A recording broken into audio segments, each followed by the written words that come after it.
ஆமா, ஏதோ மனம் மயக்கும் வாசனை. புரியுது புரியுது. மதுரை மல்லி, திருநெல்வேலி அல்வா. புனிதாக்கு தானே? இல்ல, ஆசையா உங்க காதுல மாட்டி அழகு பார்க்கலான்னு வாங்கிட்டு வந்தேன். அடையாங்க, நீங்க வேற தேவையில்லாம. மணி என்னாச்சுன்னு பாருங்க. நீங்க மாடியில இருங்க, நான் பின்னாடியே வரேன்னு புனிதா சொன்னாங்க. நானும் யாருக்கும் தெரியாம இந்த பூவையும் அல்வாவையும் மாடிக்கு எடுத்துட்டு வந்தா இன்னும் அவங்கள காணும். கபிலன் வருவா வருவா.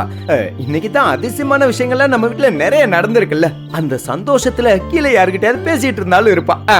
அதிசயமான விஷயமா? எதை சொல்றீங்க? அட அதான் பாட்டி சொல்லி மணிகண்ட உங்ககிட்ட சாரி கேட்டால, அந்த விஷயத்த சொன்னேன். அப்படி சாரி கேட்டது கூட ஒண்ணும் இல்ல. ஆனா முதல் தடவையா என் மச்சான் என்ன மாமான்னு கூப்பிட்டாரு. கபிலன், அவனுக்கு உங்களுக்கும் புனிதாவுக்கும் இன்னும் கல்யாணம் ஆச்சுங்கிறதே நம்ப முடியல.